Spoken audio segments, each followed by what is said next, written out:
Hello, everybody.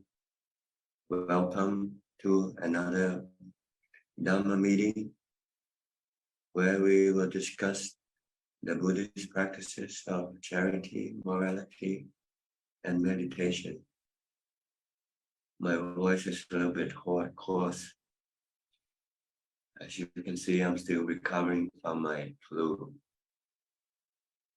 But otherwise, I'm getting better. So we shall start our meeting tonight with our first participant, which is Felicia Chan. Felicia. Good evening, Ajahn. Hope you get well soon. Yes, thank you. Ajahn, my practice on equanimity is good.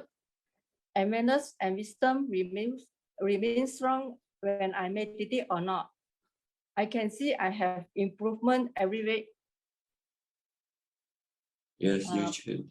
Go ahead. Ajahn, I can see body and mind are two separate things. I can feel clearly when the body move or eat. I'm not in the body. I also realize mind and feeling. I also realize body, mind, and feeling are three different things. I remain peaceful, free, and mindful, just knowing, see, and hear only, not affected by delusion. I will continue to practice like this. Yes. Ajahn, may I know what should I take note for my practice? Thank you.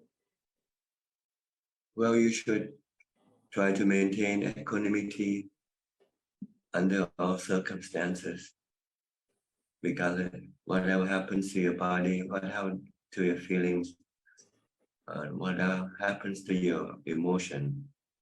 You should not let them bother you. You should remain just knowing and not be bothered or disturbed by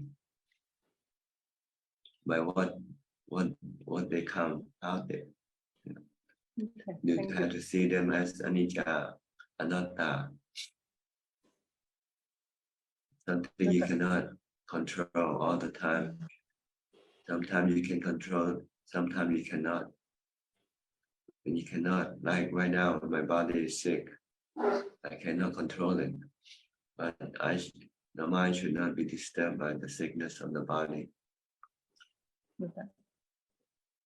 Thank you, Ajahn. Noted. Okay, good. Really? Thank you. Really, from Indonesia.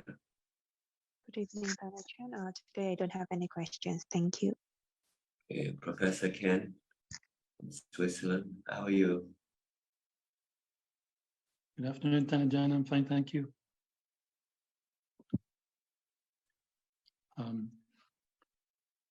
Ajahn, I have a little question of something I experienced recently. A close family member had suffered a sudden loss and was very upset about it. And when speaking to this family member, I also found I took on board the kind of sadness and sorrow that he was experiencing, like a strong empathy feeling. Whereas if it was somebody not close to me, I would be relatively neutral. So what would you say about that? Is that something would be regarded as a negative reaction, or is it more something even related to mudita, where somebody experiences something good, you are happy for them? It seems to be the opposite. Someone's sad and I feel sad for them as well. Mm-hmm. Well, actually, you should have equanimity, regarding to everything that you come into contact with. Everything happens and they're not under your control. To become sad or happy, doesn't change things.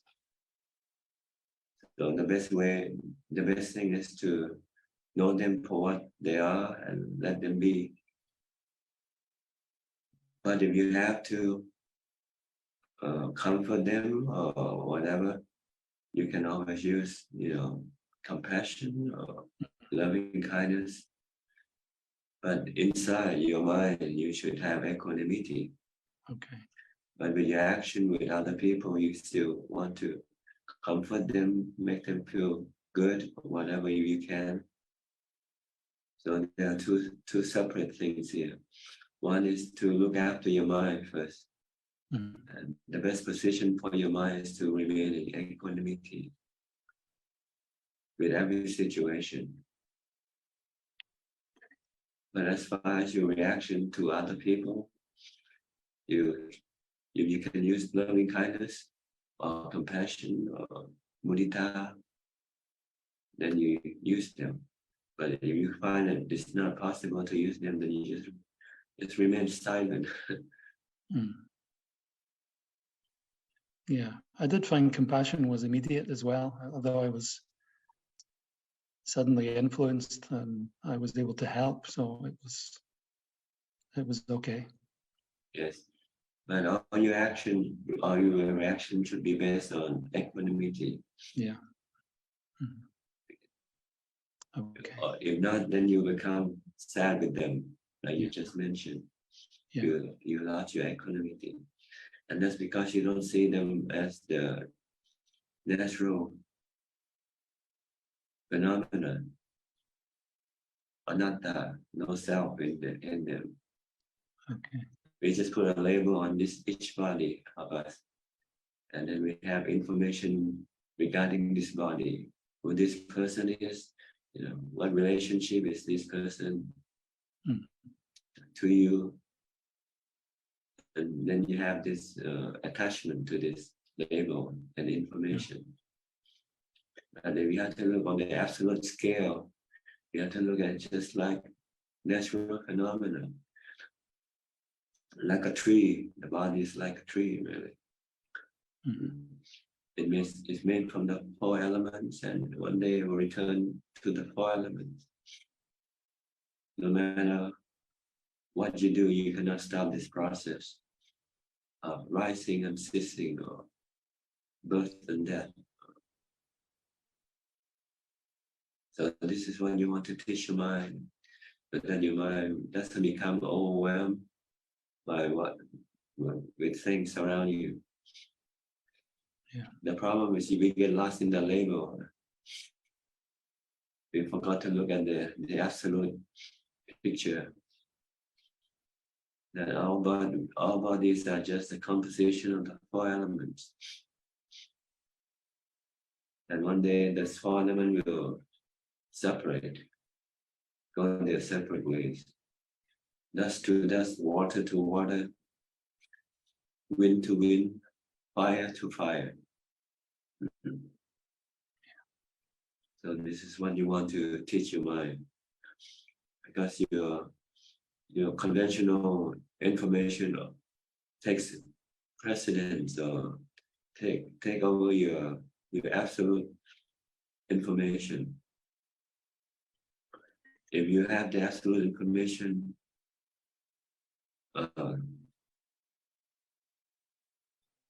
which is dominant, then you will not feel anything, because you're just seeing just the work of nature. Things form and things deform, or things come and go, rise and cease. Yeah. So you have to teach your mind to look at everything like the work of nature. So then you say, what can you do, right? You cannot stop nature.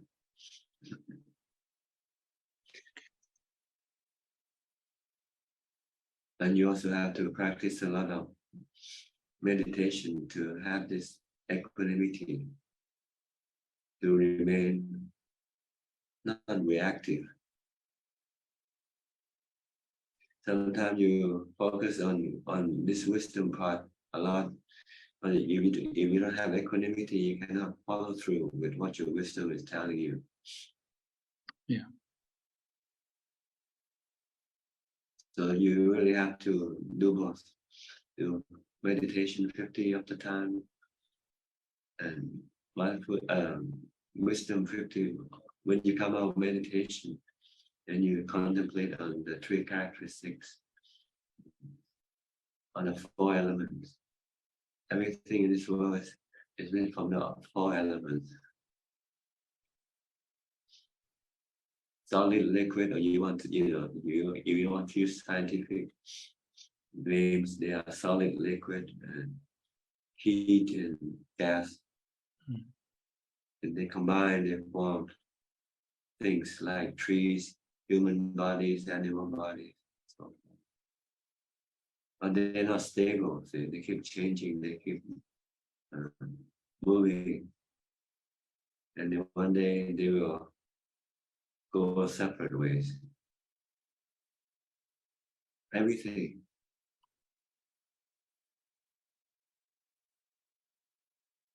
But in order to be able to apply this knowledge, you have to have equanimity to support your mind. So you have to practice. First, if you haven't got any equanimity, and you should concentrate more on mindfulness and meditation. Once you can have equanimity, then when you come out, then you can then move from mindfulness to contemplation of the truth of the three characteristics of existence.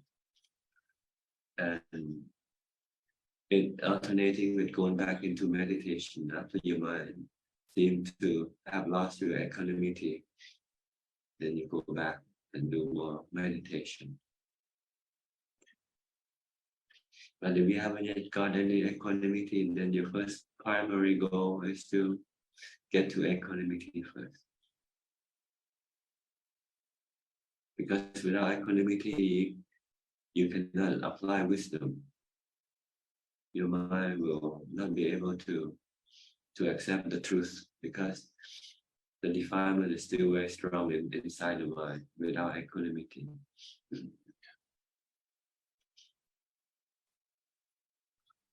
But you have to contemplate when you're not meditating to remind you, because we tend to forget. Our delusion keeps keeping us forgetting the truth, and keeping us thinking of the conventional information. Instead, thinking of them as natural phenomena or a four element, we keep thinking about my parents, my wife, my husband, my children, my possession. So if you think like this, then you will be afflicted when something happens to them, right?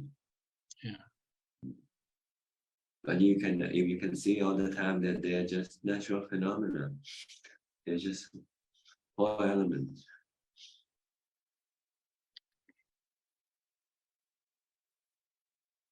That's the purpose of contemplation, to do it so it becomes second nature to you. Whenever you see things, you see them as four element, work of nature. Not brother, sister, not friends and relatives and so forth. But you also have this conventional information behind, but you don't let it come in the forefront, You more or less have to have both, really. Yeah. Because if you only have the absolute information, then you might treat everybody like dirt. You forget that they are human. They live in the conventional world. We also live with them in the conventional world. But it's just that we have extra knowledge of the world that we live in that they don't have.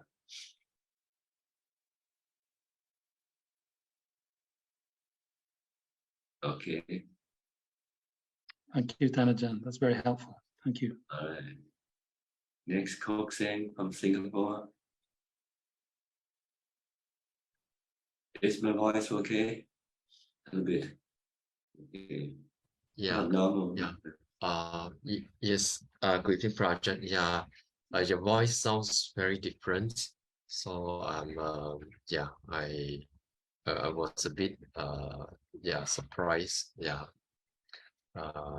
So I don't know whether, yeah, I think yeah, whether to proceed with asking. Hope that Ajahn, you can recover early. Yeah. And yeah, please allow me to ask just one question first. And continue with the Mangala Sutra, the step numbers 6, and may I just read out: to loathe more evil and abstain from it. Second, to refrain from intoxicants. And 3, to be steadfast in virtue. Maybe Prajan, you'd like to elaborate more on these 3 What's things. what's the first one? To loathe more evil and abstain from it. To loathe, Yes. to dislike or hate, huh? Yes. Evil. Mm. Yeah, because they're evil are harmful to you. Evil action, bad karma. So you don't want to treat them as your friend. You want to treat them as your enemy. Because if you do evil things, it will only harm you. And the second one is To refrain from intoxicants. like Besides, if we refrain from alcohol, drinking, or nowadays you got drugs that can make your mind not mindful. Then you can lose your mindfulness and not be able to control your action. So yeah, I hope don't mind because now there are some countries they have actually legalized cannabis. So I'm a bit surprised that yeah, that it may make people feel that it's okay to consume it for those countries that have legalized it. Because it's democracy, see. They want to what you like cannabis. So you want to please them. Then they'll re-elect you again next time. Okay. And Buddha's instruction regarding intoxicants is that as long as any substance that will make us lose our mindfulness, Yes. Lose control of your action, your body, speech, and mind action. Okay. Like when you drink, when you get drunk, when you drive, you're not in full control of your automobile. Okay. And the third one, steadfast in virtue. Keeping the sila, virtue is the sila. Be steadfast in keeping the sila. Yeah, I think 5 precepts. okay, I think that's all for now. Yeah. Okay. Thank you, Prajna. I think it's just the Buddha trying to expand the 3 practices of Dhamma, Sila, and Bhavana in the 38 Mangala Sutta. He expanded a little more in details for people who might not be able to expand it themselves.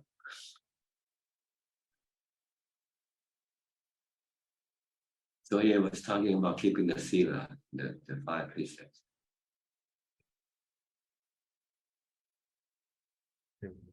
Okay. Yeah. Okay. Thank you, Prajna. Next, Alvin from Kuala Lumpur. Good evening, Ajahn. I just listening. Haven't got any question at the moment. Thank you. Okay.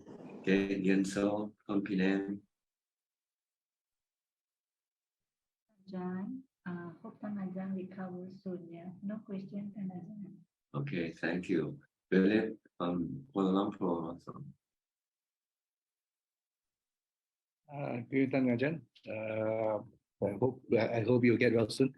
I don't have any questions tonight. Thank you very much. So glad to be listening in. Okay. Same here. Just listen. All right. Juan Lehman from Malaysia. Yeah, I don't have any question yet. Okay, Belinda from Singapore. Karen, you sound very young. Mm-hmm. Your voice, you sound young. Oh, Hey, yeah, man. So it's good to be sick. Huh? If you don't sound young, you get sick. I wish Ajahn get well soon. I thought No I. question. Okay. Yeah. No question yet. Okay. No question yet. Thank you, Okay. Ajahn. I'll go to Sweden check. Haven't seen you in a while. Hello, Ajahn.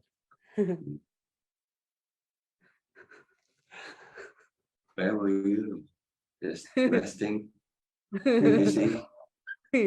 We went to Vietnam, Ajahn. Oh, really? I haven't seen my parents since the 2018.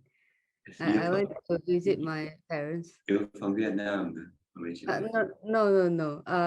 We are from Malaysia, but they want to visit Vietnam, so we travel there to visit them. I see. Okay. Yeah. Yeah. I love the part about the conventional and the absolute truth, Ajahn, that you just expounded just now. And yeah, first time I heard that, Ajahn, about like having the you have the absolute truth all the time, Ajahn, and then the conventional truth is behind, a little bit behind, so that you won't just not just the absolute truth, right, Ajahn? Mm-hmm.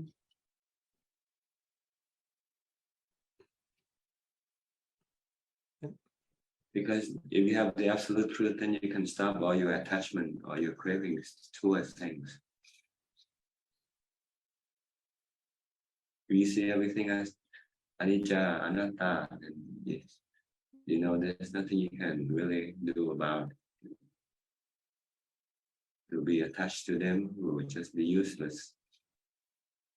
But to have any cravings for them will not be, you know, always. You will not always get what you pray for because nature is something that you cannot control.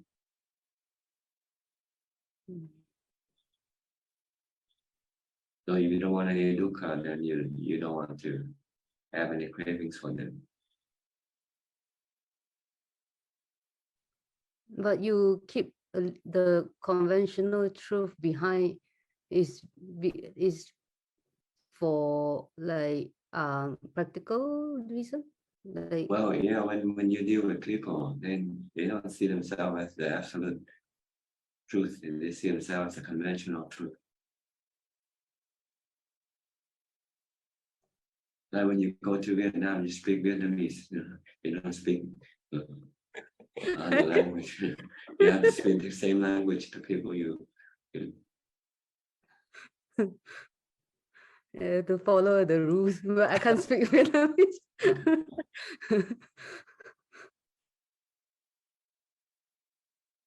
But I understand what you mean.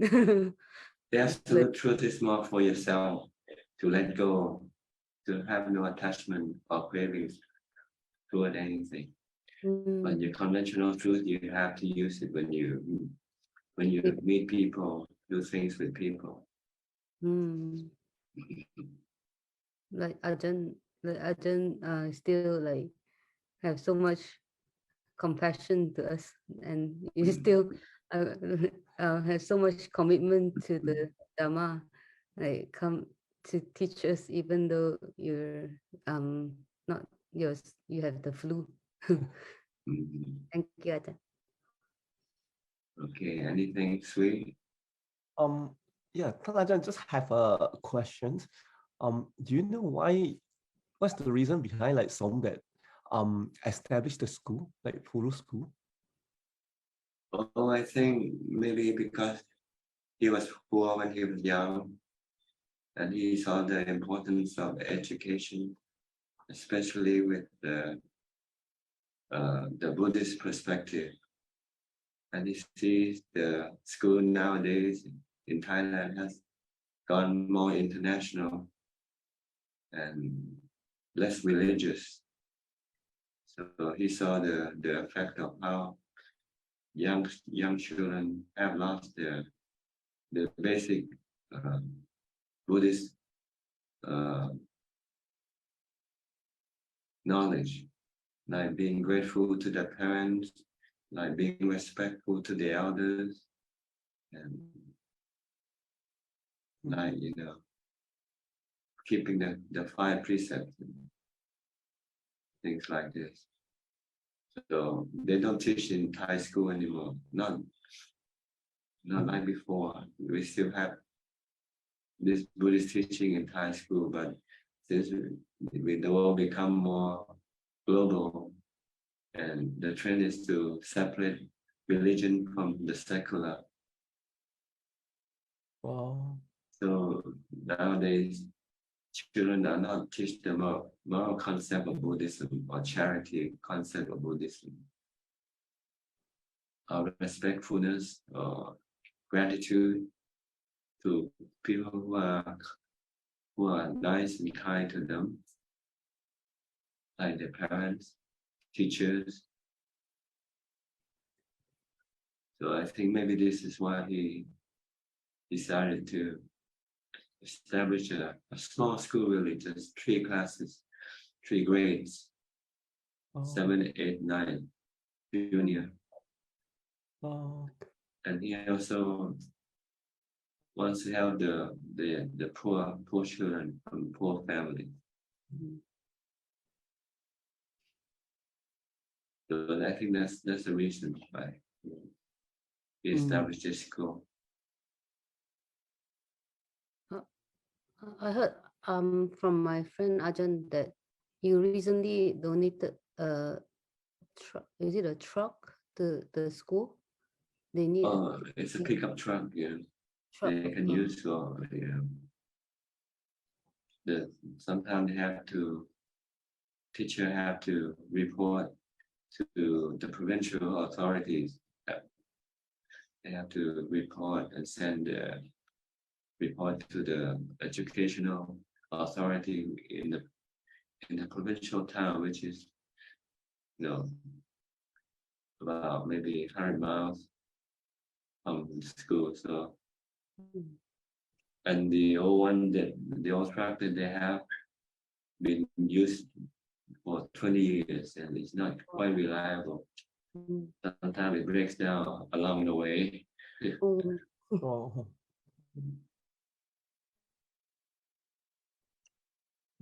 So I just want to facilitate the teachers that they can do their work fully. Yeah, and thank you, Ajahn, for telling us about the school. Okay. Yeah, thank you, Ajahn. Thank you. All right. Alfredo from Sao Paulo. Hi, Bante. Your voice is different. Your voice is different, Bante.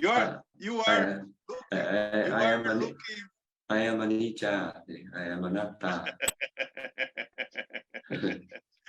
He's looking for a machine. He's looking for jhana, Bante. No emotions in your voice. Yeah. No emotion. I don't.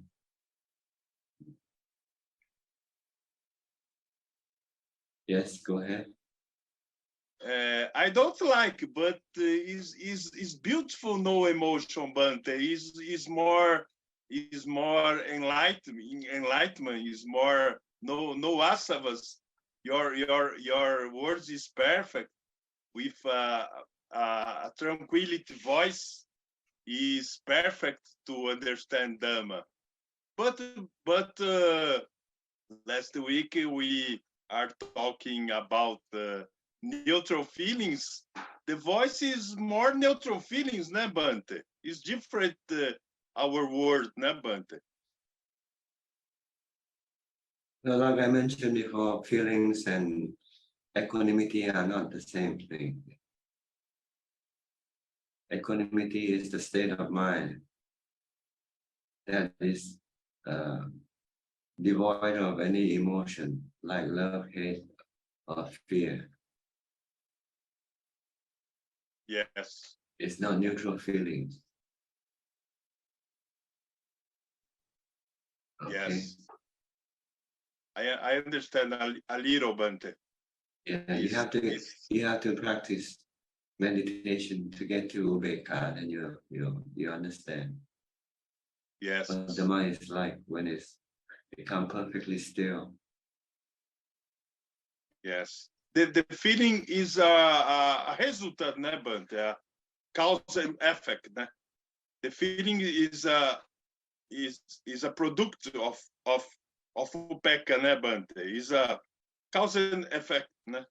No, feelings are effects of the changing conditions around you. What you see, what you hear, keep changing. And so they keep changing your feelings. Sometimes you have a good day, bright sunshine, you have good feeling. Sometimes you have cloudy days and you have bad feelings. This keep changing. They are work of nature. Like they are anatta, they are nijja, they keep changing. And you cannot control them. You cannot tell them to only give me good feelings. Yeah. Yes. Upeka is more the wisdom, né, Bante? Ubeka is your reaction to your feelings. You react without any emotion. You just merely know what's going on, but you don't react with emotion like love or hate or. It's wisdom, né, Bante? It's wisdom. Well, it has two levels. One level is mindfulness or jhana, and then the next level is wisdom, to see them as anicca, anatta. Yes. Bante, I broke my cocks. You broke your cart. What happened? Yes. I ride in swimming pool. I see. I take my cintura, my quadril in floor and broken. Broken your what? Broke your what? My coccyx. Oh, your bottoms. Yes, coccyx. Coccyx is the in the quadril. Coccyx. It's also seen on. It's difficult to sit. I see. I don't sit now. When I not sit, when I stand up is okay. When I sit, pain. It becomes painful. Yes, when sit, only when sit. Coccyx is a bound of quadril of my cintura. The name is coccyx. Okay. CEO X. CEO X Cox. Yeah, coccyx. Yes, is a difficult part of body. Difficult to. Is it backbone? The backbone? Yes. When year to okay. It's difficult. Takes time. Yes, it's difficult place to fix it. But it's okay. Only. When you sit, so you don't sit, you lay down. Yes, it's impossible not sit, né, Bante? Now I'm sit, but the doctors say to me, when I have pain, not force, né, Bante? Not have pain. Okay. It's good to stand up or lie down. Yeah. To meditate is bad for me, né, Bante? I like to meditate sit. Now I meditate stand or lie down, and lie down is difficult, but we sleep, né, Bante? Yeah. It's a little difficult. When you lie down, it's comfortable, so you lose mindfulness very easily. Yes. Okay, I hope you get well soon. Oh yes, Bante. All right. But it's okay. Yes, anicca, it's anatta. Yes. I don't stop do my things, Bante. If pen, normal pen, I do my things. I not rest. Okay. Because it will be worse if you don't do anything. Yeah, if I rest 1 year to the same.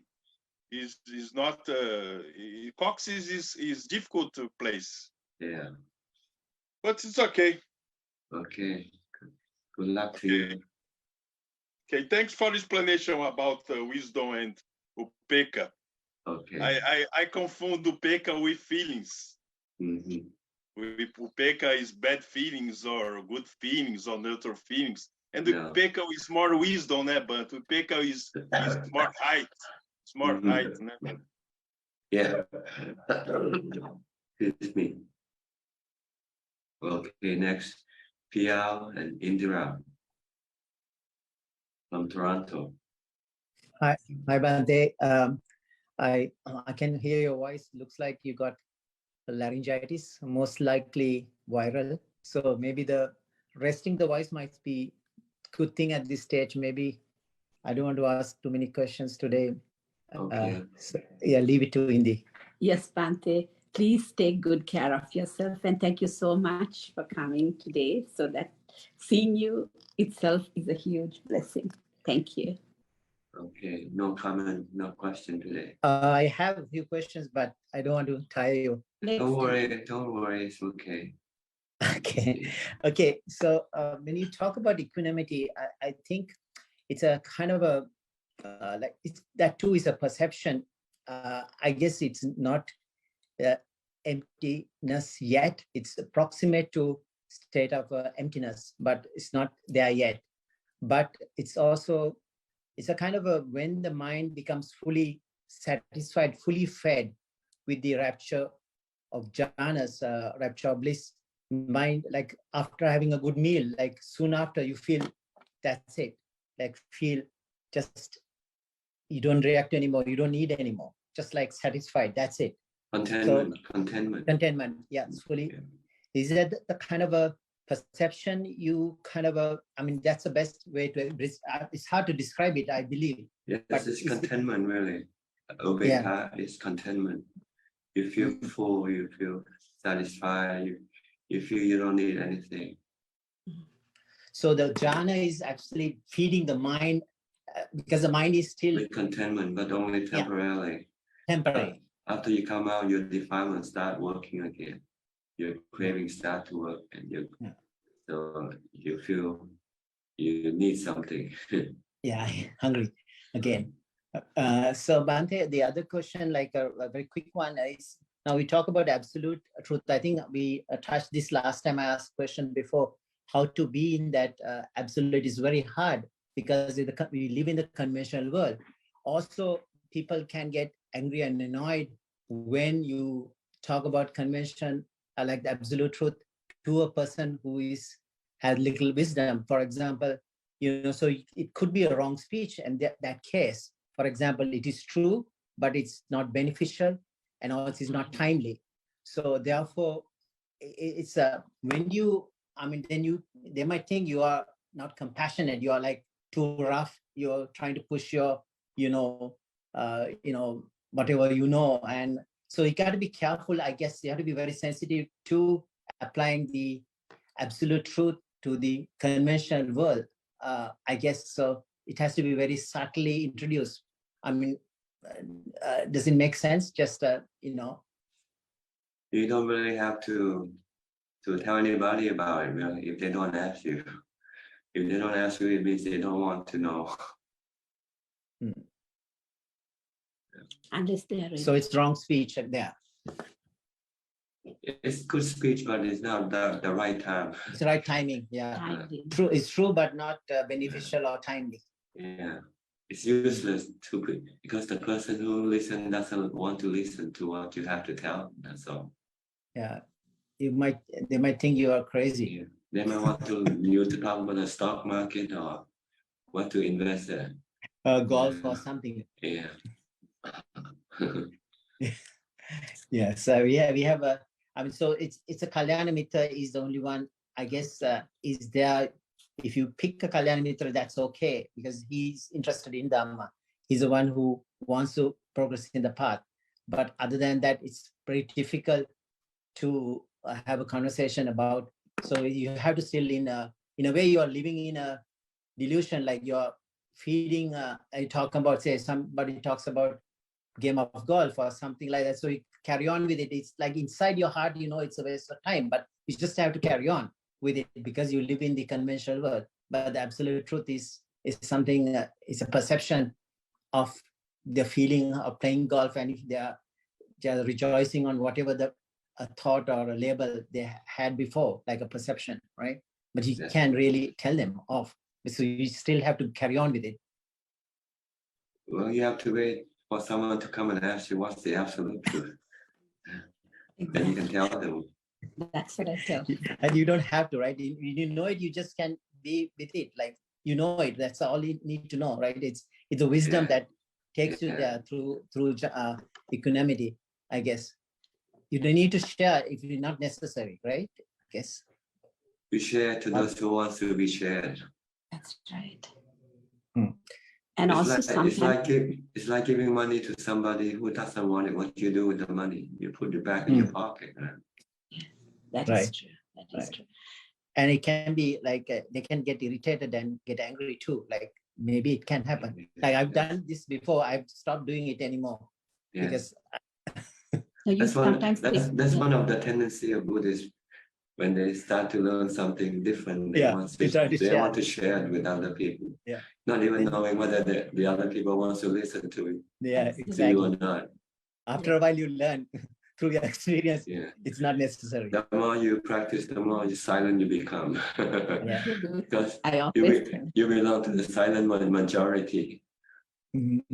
Silent minority, really. You become element. Yes. And also you become secluded more. You realize who are the Kalyana Mitras and you know how to stay away from things that you don't want. Because sometimes it is difficult. You get agitated otherwise, like, so it's best to be secluded and do your own thing, own practice, than unless somebody really wants to know. That's right. You're focused more on your practice than other things. Yeah. People might think you're not a social being or you're not social. What's wrong with you? I'm not anymore, coming for parties and stuff. But can't help it. And as long as you're happy within, you don't need that external entertainment, right? That doesn't matter really. You just tell them I'm a practical meditator. That's all. That's true. Bhante, just maybe it's a long question. Maybe is it okay? Like a technical one, if I ask, may I ask something? You can, but I may not be able to answer it though. Go ahead. Oh no, it's okay. Just thinking about the avijja, paccaya, sankhara. We talk about the paticcasamuppada. Before the senses come into play, you already have thoughts, sankhara, right? So because of your avijja. So I think it's something we call in science, we call it predictive, error prediction. The senses does not have direct access to the brain. Brain does not have direct access to the senses. So the mind has to predict error for survival. Say if you see a piece of wood, you think it's a snake, but mind is already making thoughts before even you perception of that piece then we go see it, whether it's moving or not, or it's not a snake. So it's interesting how the science too is now saying already thoughts are there. So these could be astravas, which like perceived memories from the past, which is popping and helping, or in a negative or positive way. These are the memory prediction for the mind to react and the senses to pick up and go on with the whatever the papanya you make. Does it make sense? The astros, maybe this is like changing what we are really seeing. Like it's coloring the real perception through the senses. Well, as far as the process is concerned, is Avijja really mean delusion. And with delusion directing your thought will go after things that is harmful to you, but what you think is good for you. So the mind will tell the thought to think about sensual objects, because they find that when you have sensual objects, you have pleasure, you have happiness. So the mind then go to the body, because you need the body to be able to access the sensual objects. So from sankhara you go to vijnana. The vijnana is a connector between the mind and the body. Okay. And then when there's connecting, then the mind will be able to receive or perceive the five sensual objects when they come into contact with the five sensual organs. Okay. And when they are contact, there will be feelings, good feeling or bad feeling or neutral feeling. Yes. And then there will be cravings. All right. Or desire for those objects, either positive cravings or negative cravings. Yeah. And then when you have cravings, then you become attached to those things that you crave for. And it then will makes you want to have more and more of it, which we call power, more becoming, more of the same thing. You like to eat something, you keep ordering the same type of food, right? Every time you go to a restaurant, you like this dish. Yeah. So every time you go back to the restaurant, you order the same dish. And this is power becoming. But then with this becoming, then this will propel your mind after the body dies to go look for a new body, to continue with this process again. But if you don't die, it continues, right? Yeah, you continue until your body cannot serve you anymore. Yeah. Then, but your craving for the same dish still remain in the mind. So your next life, you go look for the same dish again. Yeah. So this go on and on endlessly. So you might become a fly in that dish one day. Yeah, you have to stop the craving. See, once you can stop the craving, then you stop the attachment. You stop the becoming and rebirth. Thank you, Bhante. I think Thank you so much, yeah, Bhante. we'll let you rest. Yeah, please get some rest and get well soon. Yeah, there's still other people waiting too. I can rest now. Okay, it's okay. I enjoy it. Don't worry. Okay, sorry. Okay. May the blessings of the Noble Triple Gem be with you always. Okay. Happy to serve you. Thank you. Thank you. Next, Gary from Singapore. Good evening, Ajahn. May you get well soon. No questions from me right now. Maybe later. Thank you. Sulan, also from Singapore. Hello, Ajahn. Nice to see you tonight. Can you hear me? Yes, can hear you. Okay, go ahead. Okay, you give me a moment. Hope it's clearer now. Yeah. Yeah, Ajahn, your voice is different, and you reminded us just now again that it is this is anicca, anatta, yeah, and it's a very good reminder because I forgot about it. Yeah, thank you for reminding us how to see this better. Yeah. Okay, you got any questions? I don't really have a question. Then just wanted to share that just now you mentioned that about the nature of work. It is a very helpful reminder. It means if someone is nasty to us, it is their nature of works that they are nasty to us. And if we feel angry or sad, it is the effect of experiencing this change of these changes, and it's also the nature that we feel dukkha. I thought it's a very good reminder. Okay. Mm. Just see everything as a work of nature. You know, sometimes nature gives you good things, and sometimes nature gives you bad things.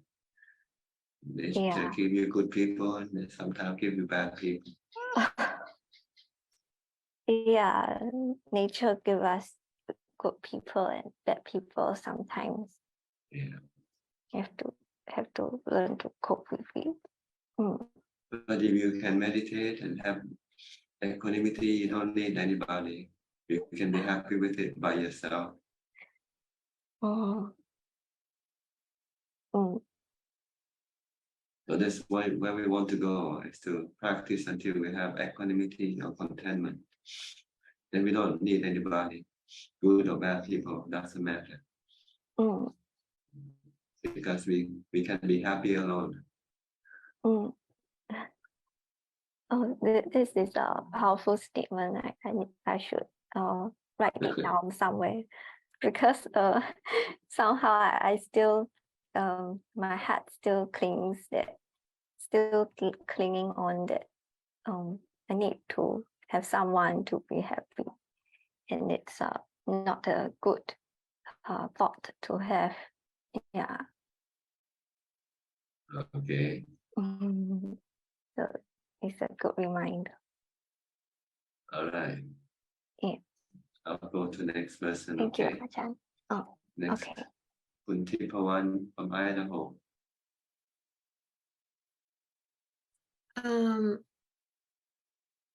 What is Mangala Sutta? I heard you mention more than twice in Thai. It's 38 steps to Nibbana.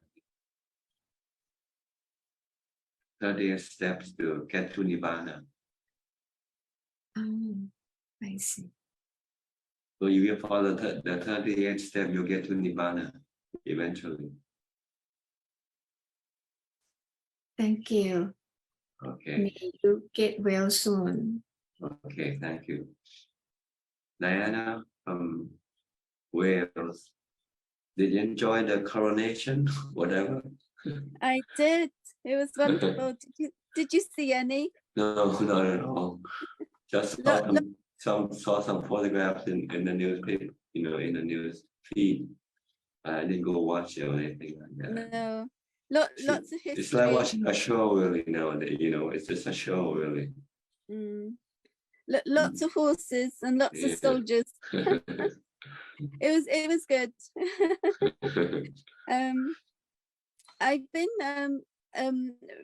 really busy with work and family, and felt like I had lost some mindfulness and equanimity. And I always come back to when you said to me, challenge yourself to do nothing, because it's really helpful. Yes, the challenge is not to do anything, just to be still. If you cannot still your mind and still the body first, force it to sit in one place for many hours. You can. then you will automatically also force the mind to be still.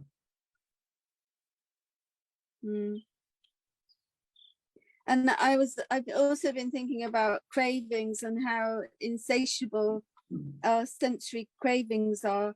And I was reading something and I sort of realized that the more we give in to cravings, the more habit forming they are. Yes.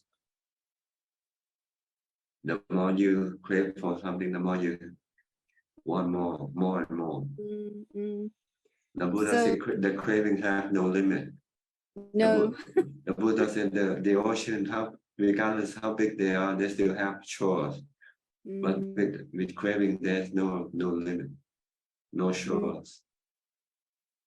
And the only way we have to counter to resist refrain from doing it. And develop mindfulness and equanimity. Yeah, to have contentment. Once you have contentment, then you can resist your cravings.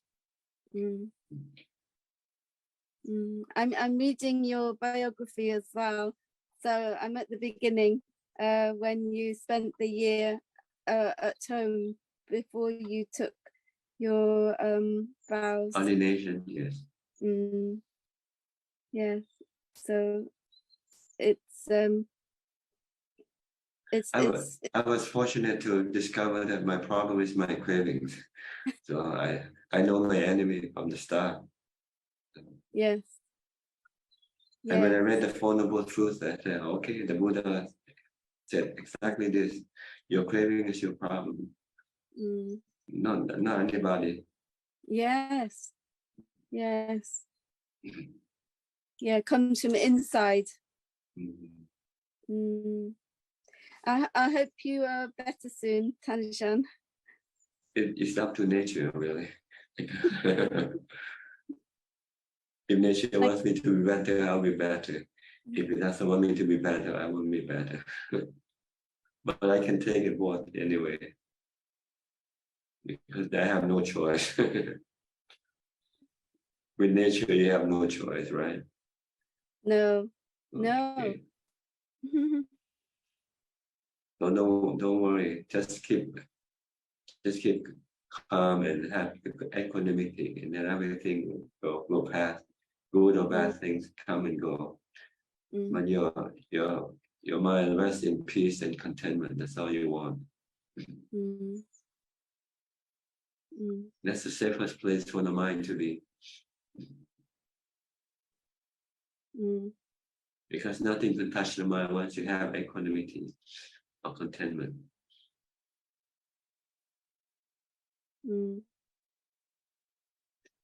Okay. Yes. It makes life a lot easier to be happy.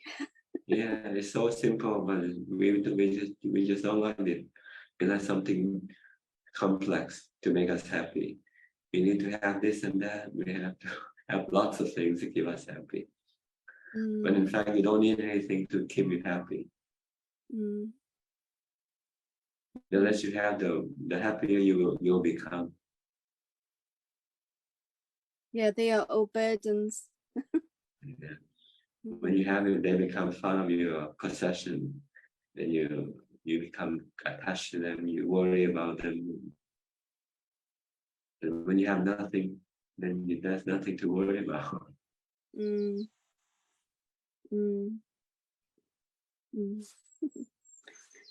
Thank you. Okay. Next, Apalachita from Dubai. Good evening, Ajahn. And of course, I do wish that, yes, nature heals you soon. So I hope you get better soon. Just a thought came to me, like often, like, a good relative of mine, and she's very, I know why she's like that, because she had a very difficult childhood. And yet she kind of is harsh in her speech and very aggressive. So she's making bad karma, but she's not really aware of it. So that's for so many people, which is kind of sad. That's delusions. They think they're doing great things for themselves when they're really hurting themselves without knowing it. Yeah, and it's like, then it's kind of sad because at some point you understand why they're like that, but there is no real, like, okay, we are all here, at least we've got a glimpse of the Dhamma, which is possible. But there are many people like that. You have to look at them as a work of nature, then it's okay. Okay. And trust that one day they'll figure it out. Maybe one day maybe in the next 500 million lifetime or something. Okay. Right.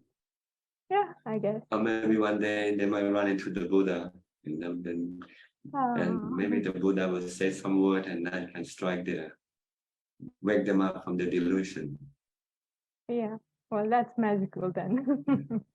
And the story of Angulimala. Yeah. Angulimala, you heard the story. He Yes. thought in order to be great, you have to kill 1,000 people. And when he finally met the Buddha said, you're killing the wrong object. The object that you should be killing is your defilement. Yeah. And then he got the message right away. Yeah. So he stopped going after people to make himself great. He go after his own greed, hate, and delusion, his own defilements. So in short time, he become enlightened. So sometimes for people like this, they might have to run into a Buddha. Otherwise, they'll continue on their delusional path, on and on and on. Yeah. Yeah.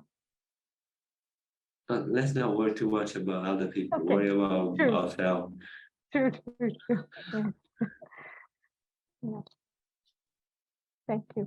Okay. Yeah. Celia from Peru. Lima, Peru, yes. Hi, Prajan. Really nice to see you. And many thanks for being with us despite that you're a little bit unwell. I don't have any questions right now. Okay, good. I'm getting better. So, Oh, that's good. next to go to Suchart in Pennsylvania.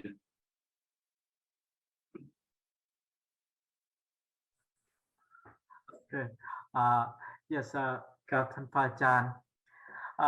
First of all, I would like to thank you and appreciate Sweet and Czech at Canada first, awesome, to give this book. And I read this book. I compared that you are 10 years older than me, but I still 66 years old. But you look like a little younger anyway. So, and I have that and I learned. I always, one point at time, and when you was little, went to school in Thailand, you disagree with Catholic church somewhere, then look like same thing with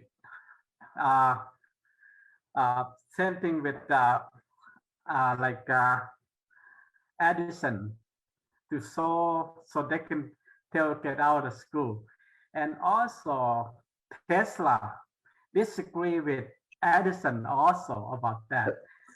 So in the meanwhile, I try to mention that is from that beginning until now. So I start and learn until I said, that's what beginning the person who know what to do from very, very basic about this.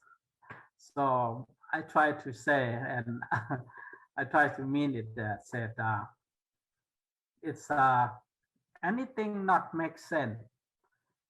Like you first, I think it's 15 years old, about in the book said.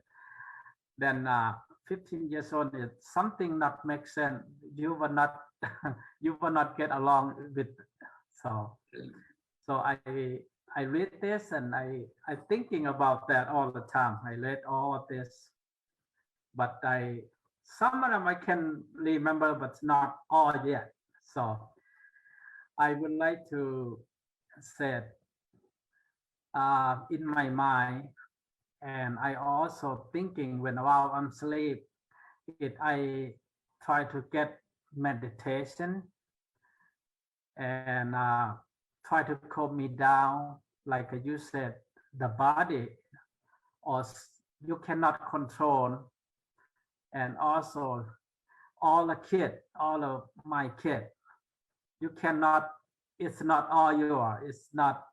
That's what you told me. It's not. You cannot control. You not own them. So it's make me calm down a lot of this. So I would like to say it again and return to you and what we call a homework. So that's what I enjoy. You let go of your attachment to your children. Right. So thank you again. I used to study about all of kind of physics, like all this, but the happiness is in heart. So thank you again. So that's all for today. Thank you so much. Okay, you're welcome. Julia from Sweden.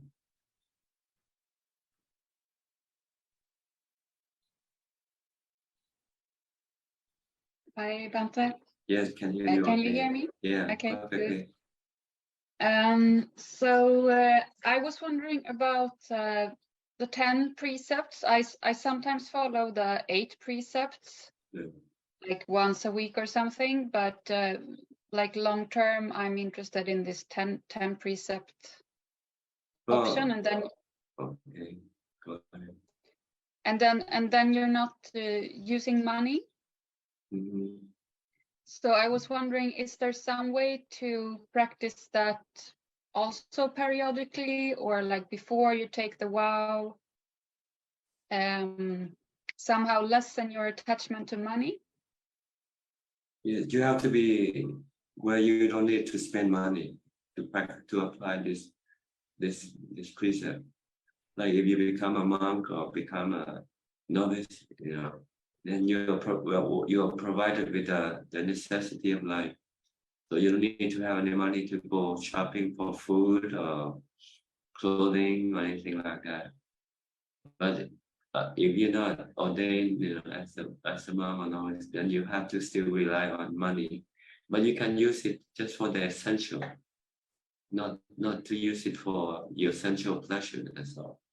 Not to buy sweets or chocolates or things that you like to consume. Only by what your body needs. Then you can more or less consider to be keeping this precept also. Or unless you can go live in a monastery. In Thailand, there are monasteries in which you can live, and keeping the 10 precepts, because you then can live on the food from the monastery. And there will be no expenses for you. There's no reason for you to have money. But in Thailand nowadays, this is frowned upon instead of being looked up as something noble. People think that you're becoming what you call like a leech, on the monastery, eating from the monastery, but they don't see the true meaning of not having money, not spending money and living off whatever is given to you. Because it can be looked at the other way. Sometimes you have people who are lazy to work and they say, I will live in the monastery and get free food and things like that. And this is how in Thailand people are to look at people like that. And they just go to eat from the monastery. But the main purpose is to prevent us from having money, because usually when we have money, our cravings start to come up, right? What should I do with my money? What should I buy? Where should I go? And all sort of things, which can be harmful to your practice. But if you have no money, then you don't know where to go, because you can't go anywhere because you don't have the money to take you there or buy anything. So this will help to curb your cravings. The 8 precepts is actually 9 precepts. With the 7 combined into 2. One entertainment, the other is beautifying the body. So, and sleeping on a hard bed is the 9th precept, really, in the 8 precepts. But I don't know why they like to keep it 8 instead of 9.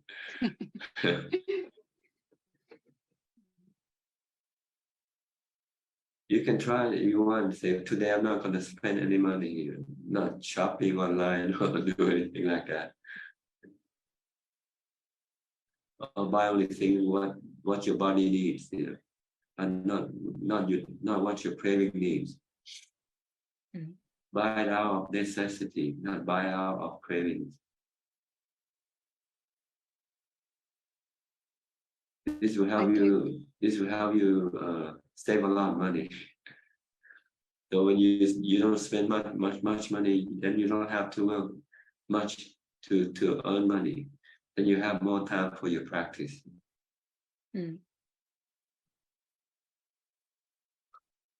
Okay. Okay. I need to leave right now, but thanks a lot to everyone for having me. Thank you. All right. Okay. Join us again next time. I will. Okay. Christine Koe from Penang. Good evening, Ajahn. Happy to see you prove that you are very well. I mean, getting well. Yeah, actually, a few days ago, I saw a YouTuber and Facebook. They used to introduce food, a YouTuber. So at night, I saw him post a page. Then the next day, the news came out. He died very fast. Like it's out of my mind. Like oh, how come a person can die so easily, or it's due to heart attack? Just like Lord Buddha said, Anicang, every breath it counts. So it's really like not on me, really Anicang. So if in this kind of situation, if we like might face death anytime, so our mindfulness should be keep on like in our heart, always say Puto, Puto, Puto, or we always stay with the one who knows and continue maintain the mindfulness. Yes, the contemplation of death can help stimulate your practice. Instead of being lazy, when you think about you can go anytime, then you say you cannot just take it easy anymore. You have to put in as much time for your practice as possible. Because you can go anywhere, maybe tonight or tomorrow. Then when you die, you will lose the best opportunity of your life. Because it's not easy to come across the Buddhism, to be born human and come across Buddhism. Your next human life there might not be Buddhism existing in that world anymore. So this is the best opportunity to do the practice. So why waste your time on other things? Other things can give you temporary happiness, but practice can give you permanent happiness. So if anytime happen to us, we might die anytime. So if the moment come, we still be just stay at mindful and always like Oh, it's easy to say, but if you don't practice, you don't know. Okay. Yes. If you keep practicing, then you know what happened when you die. If you can stay calm or not, you'll find out.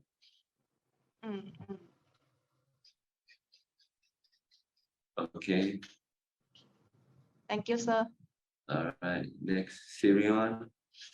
Sirion, where are you from? นวัตการค่ะพระอาจารย์ from Singapore ค่ะ Okay. Wish you have a speedy recovery. I keep it short. I don't have any question about the practice today, but I have another question because of my friend asked me that in like other religions, like for example, Christian or Catholic, they have a Bible, a book for people to start reading as the beginner. And every Sunday they'll go to the church and then have someone to teach them. And how about the Buddhism?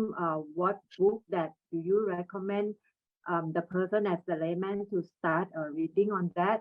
And where can I find that book? Because I told my friend that actually in Buddhism, we also have the book we call it Phat Thai Pidok, but I'm not sure that there is a translation in English. And for me as a Thai person, I think to read the Phat Thai Pidok is also quite challenging because of we need to interpret ourselves. So we need to have Ajahn to teach us as well. What do you recommend? Which book they should start reading if they are foreigner? If they're foreigner, you mean English, reading in English language? Yes. They can search the word, what is Buddhism? Start with that in Google. And then they'll find out about what Buddhism is, what the teaching is.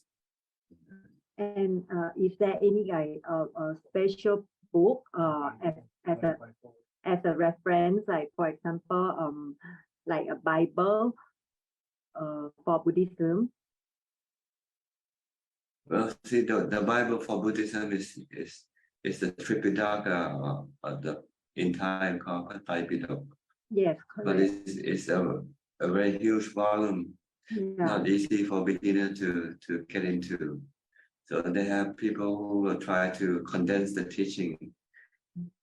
So like I said, just search for the word, what is Buddhism?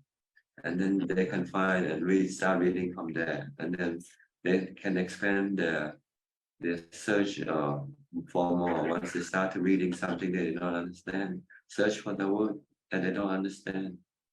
They have to do some research, really. There's plenty of information in the internet. Yep.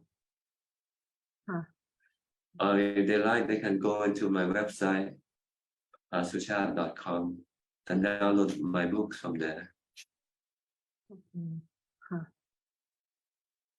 ขอบคุณค่ะพระอาจารย์ Okay. All right. Next, I think it's time for Facebook now. Okay, Facebook or YouTube.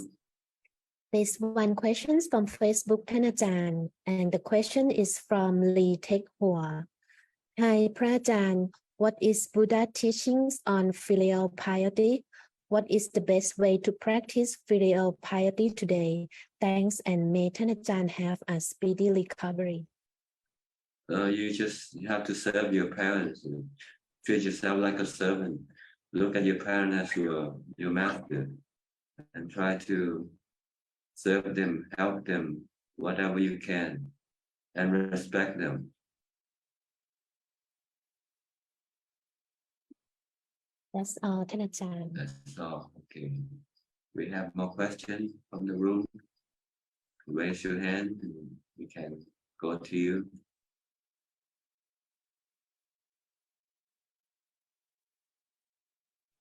Okay, Diana. Diana. Yes. Hello. Again, go ahead. I was going to ask you last week about the realm of demigods. I don't really understand that realm. I just wondered if you had anything to help me on that one. See, the mind, when it's attached to the body, we call it the mind. But once it's detached, we call it the spirit. And they have good spirit and bad spirit due to the good or bad karma performed by the mind during when the mind is still alive. So this will create different types of spiritual beings.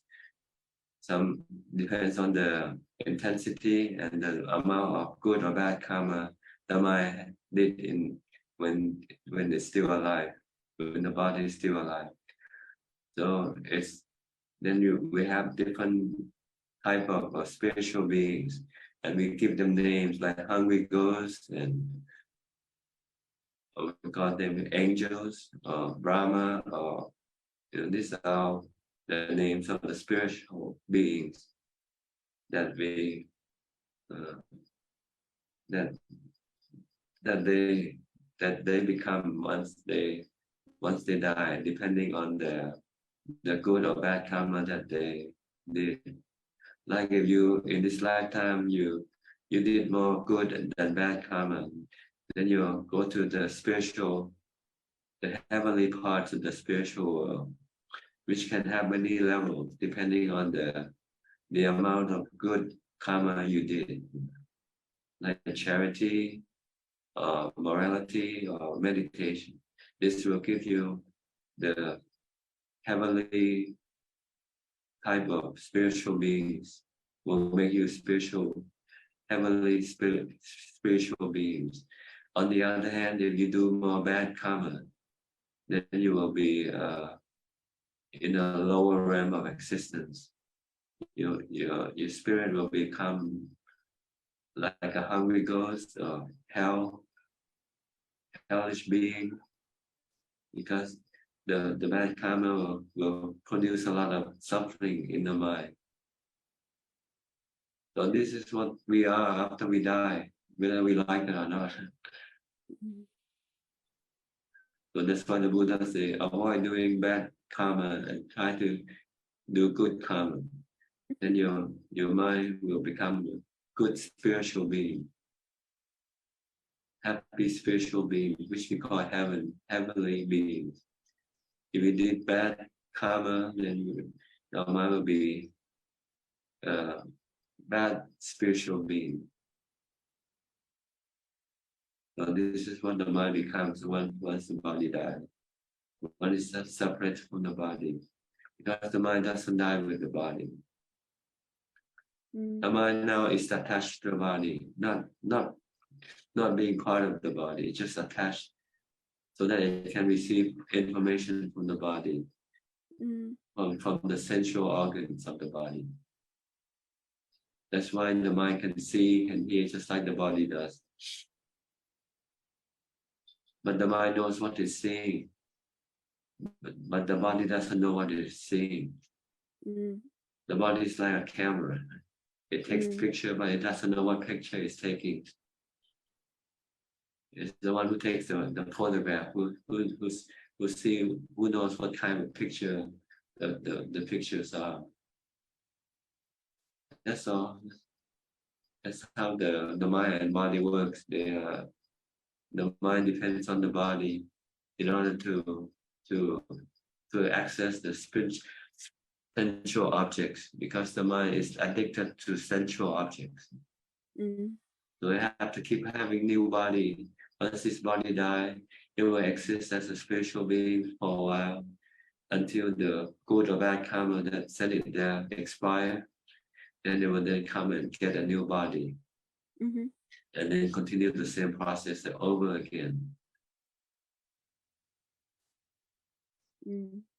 Only way to stop this is to practice the bhavana section, purification of the mind,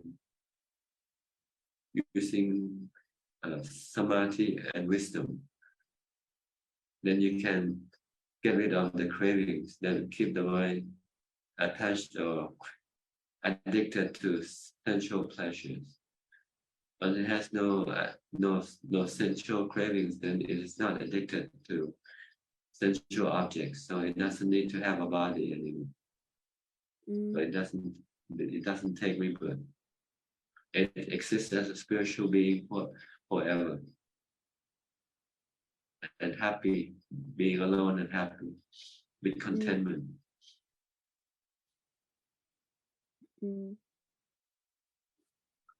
Thank you. Okay. It sounds scary, but it's not really scary. It's the best. It's the best position to be in.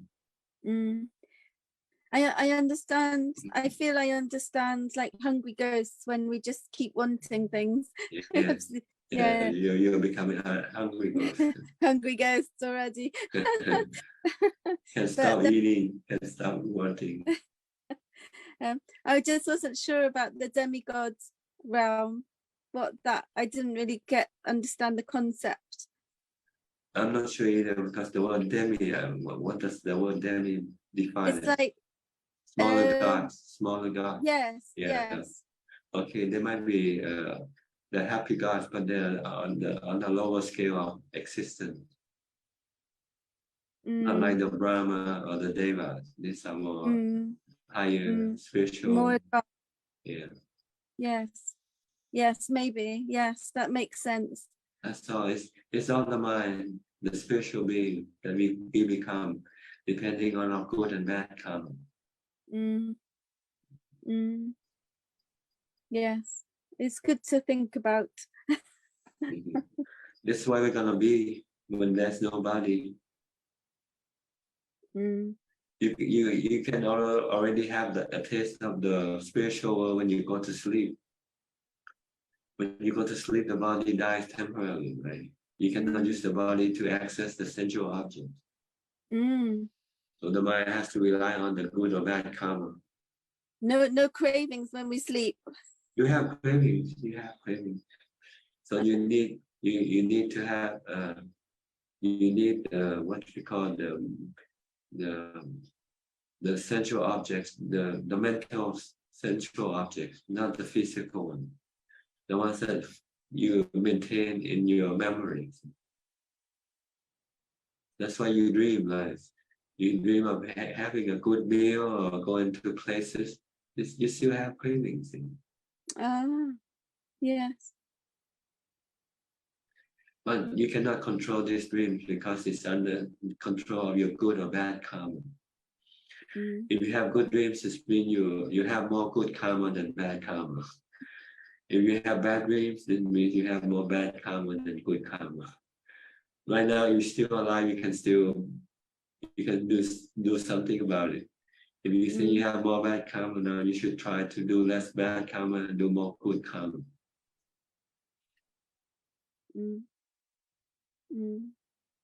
Funnily enough, my husband has nightmares sometimes. Yeah, it means this bad karma is working on his mind. I should tell him. Yeah. That's what happened when we live in the spiritual world. We live in a dreamy world. Everything is like a dream. But we don't know it's a dream. We think it's real. But when you're dreaming, you thought you were real. It was real. You only realized that was a dream only after you're awake. Do you think the more we contemplate on the good things and the happy things, the more we experience them? No, you have to do it. Thinking about it is not sufficient. It doesn't impress the mind. It doesn't stick with the mind. You have to do the action. Then it will stay on with the mind. So if you can think, I'm going to donate $1,000 today, but you don't do it, what's the difference? But some people, they spend all their time noticing bad things, don't they, and moaning. But as long as they don't do bad karma, then they still have much of it. Okay. So do it. The action counts. That's what we call karma. Karma is action by body, speech, and mind.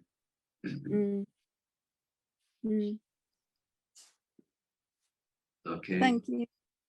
All right. Next, Coxie, you raise your hand. Yes, yeah, Prajan, I'd like to ask another question. There's this development that is bothering me, and that is the Russian-Ukraine war, which has been ongoing for more than a year.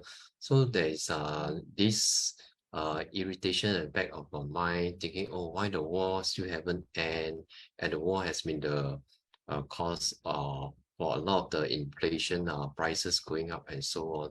So there is this impatience in the mind, or want the war to quickly end so that inflation will go down and so forth. So, but I know that this is not the correct way of thinking, that all these are work of nature. So as a Buddhist, what should be the right thinking that I should have? Meditate and be content with what you have. And, you cannot change the world, you cannot change nature.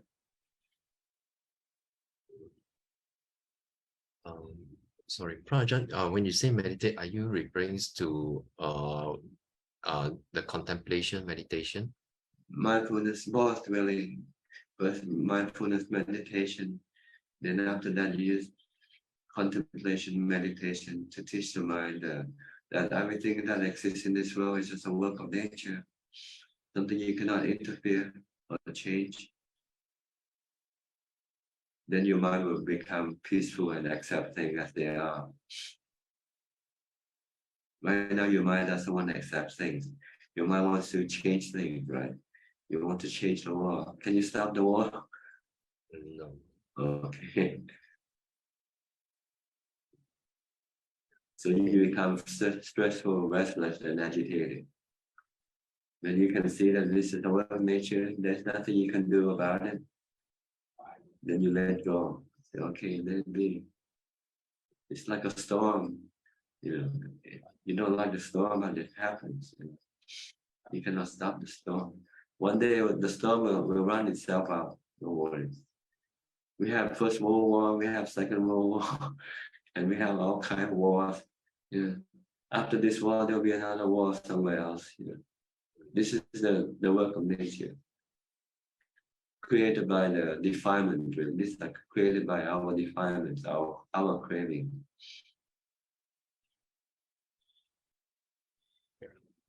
Okay, I will try to contemplate along this line. Okay. Thank you, Prajan. Anybody else? Okay, check.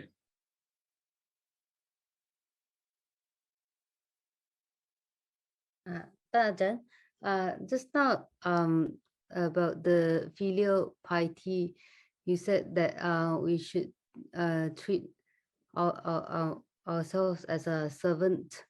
But I've also heard that you talked about treating ourselves as the earth, like anybody can step on us to lower our ego. So meaning we treat ourselves as a servant with everybody, Ajahn, and then like, is there any special with the parents that we should do? Yeah, you do them, you serve them. So with other people, you don't have to serve them, right? You just change your attitude of being somebody great to become somebody down to earth, like earth. So whatever people think or say of you, you don't get hurt. You don't get angry. But as far as your parents is concerned, you have to serve them. You have to look after them. Treat them well. You should not live better than your parents. That's basically what we should. Okay.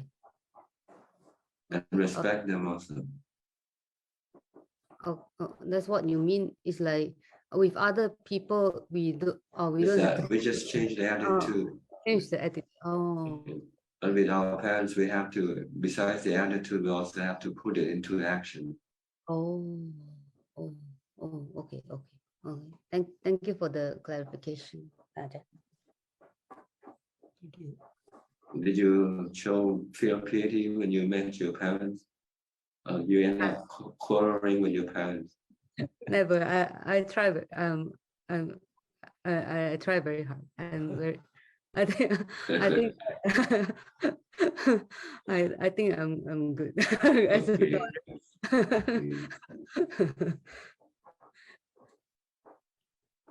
All right. Thank you, Ajahn. Thank you, Ajahn. Anybody else? We have some more questions from Facebook. Okay. There are two questions from Facebook, and the first question is from Catherine. I have a question to need your advice, Maha Ajahn. I have a Dhamma friend who follow me to Mahindama temple in Penang to observe precepts on Ubosatha Day. She's been following me twice, and I feel that she didn't realize observe precept and instead concentrate more on her phone. And when during eating time, there's regulations to follow, like some spoon used for cooked vegetable and not for eating rice, but she did what she wished and ignore it. And when I refer back to the regulations of the temple, she get mad at me. So from this, I'm stop her from going the next coming Ubosatha Day. May I know, am I doing on my action side correctly? I feel and see myself, she's not interested in learning the path at all. I told her I'm not going to take any responsibility on her behavior. And also her attitude has been disturbing me also. She will not take any advice from anyone. Please advise me because I need to improve myself too. Thank you. Well, if you cannot teach her, then you just have to stop and leave her alone. And next questions from Meta Vandana about the bad dreams. I have been having some bad dreams, but in the dream, I hear myself saying Dhammang Saranang Kachami over and over. It happens 3 times already. Can Ajahn comment on that? Well, it means you have some ways of dealing with your bad experiences. Whenever you run into bad experiences, you might keep reciting Buddho, Dhammo, Sangho or something. So that also appears in your dream. That's all,ท่านอาจารย์ Okay.